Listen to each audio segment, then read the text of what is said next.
हादरारि ना फिसिग्रा आबादारि सानखौ बाक्सानि मुसलपुराव फालिदों। बिटिआर ना फिसिग्रा बिफाननि बानजायनायाव बाक्सा जिल्लानि मुसलपुराव हादरारि ना फिसिग्रा आबादारि सानखौ फालिदों। बिटिआर हालामाव ना फिसिनायखौ जौगाखांहोनाय आरो थुलुंगाखांहोनाय थांखिजों सा 70 ना फिसिग्रा आबादारिफोरनो 20,000 रांनि अनसुंथाइ होनो थांखि लानायखौ फोरमायथियो। बेनिनो दिनै सा 10 ना फिसिग्रा आबादारिफोरनो गिबियै अनसुंथाइखौ होनाय जायो। ना फिसिनायखौ बांहोनो थाखाय थाबैनो 1,000निबो बांसिन बरफ थानाय मटर साइकेल राननो थांखि लानायखौ फोरमायथियो। बेजों लोगोसेनो खुंथाइ गोहोनि सोरखारा ना फिसिनायखौ लाइमोनफोरनो खाबु होनाय थांखिजों बाय'फ्लकनि गेजेरजों फिसिनाय बिथांखिफोर लानायखौ फोरमायथियो। बेजों लोगोसेनो थांनाय दैबानायाव फुख्रिफ्रा लोमसाव जानानै ना फिसिनायफ्रा खहा जालांनायखौ सुफुंनो थाखाय आसाम सोरखारनो बेनि लिस्टफोरखौ होबाय आरो थाबैनो खहाफोरखौ सुफुंनो अनसुंथाइ होगोन होननानै बुंथियो। दिनै जोङो मुसलपुरनि टाउन जोङो कालचारेल कमप्लेक्सआव मोनबा डिस्ट्रिक्ट लोगो जानानै बेवहाय गाजा गोमजायै जों फालिदों आरो बे बाराव जोङो बिटिआरआव थानाय जि माने ना फिनानै गावनि जिउखौ खांग्रा बै रायजो राजानिसिम मोनसे मेसेजबो होदों जे फैबाय थानाय समाव जोङो 100निबो बारा बे बाराव जोङो 70 जन माने फिस फार्मार्सनो जोङो 20,000 कोटी थाखा एवार्ड होनो थांगासिनो दङ आरो बिनिनो जोङो दिनै 10 जन जि माने मोजां माने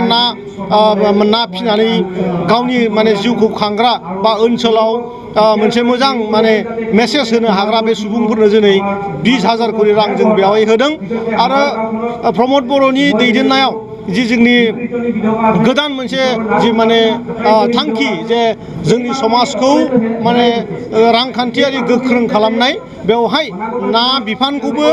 जोबोद गोसायैनो बाहागो लानो थाखाय फैगौ समाव गोबां आसनि लानाय जादों। 1,000निबो बांसिन साइकेल उइथ आइस बक्स बिदिनो मोनसे जोङो बे बाराव राननो थांगासिनो दङ आरो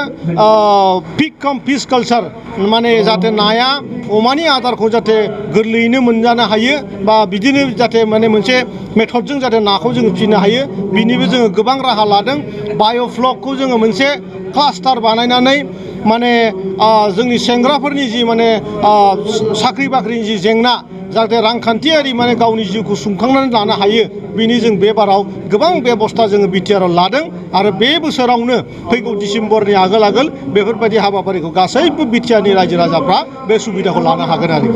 डिसि सरकारा मोनसे एनालाइसिस खालामदों गासैबो सार्कल अफिसारखौ मोनसे आदेश होनाय जादों अर्डार होनाय जादों जे जेसेबांखिनि जोंनि ओनसोलफ्राव जेराव फ्लादजों जोंनि नाया खहा जादों फुख्रिया खहा जादों बे डेमेज जानायखिनि फैसाखौ जोङो आसाम सरकारनो गथायदों आरो आसाम सरकारा जोंनो रादाय होदों जे थाबैनो माने 1 दाननि गेजेरावनो बे रांखिनिखौ माने जाय न'खरा ना थांजादों जायहा माने फुख्रिया बायजादों बै माने रायजो राजाफोरनो सहाय होनो थाखाय बावैनो रां माने बहनना होनाय जागोन होननानै खोथा होदों आरो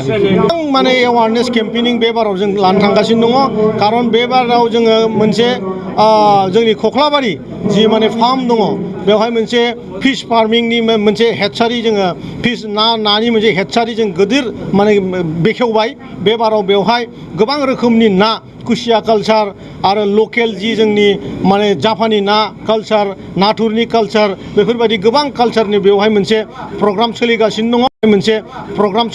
दङ आरो बेखौनो जोंनि फुरा बिटिआरआव जाहाथे जोङो गासैबो सेंग्रा सिख्लाफोरखौ रायजो राजाफोरखौ जाहाथे जोङो फोरोंनानै बेनिफ्राय बांसिन फैसा जाहाथे खामायनो हायो बेनि बेबस्थाखौ जों खख्लाबारियाव स्टार्ट खालामजेनबाय आरोखि।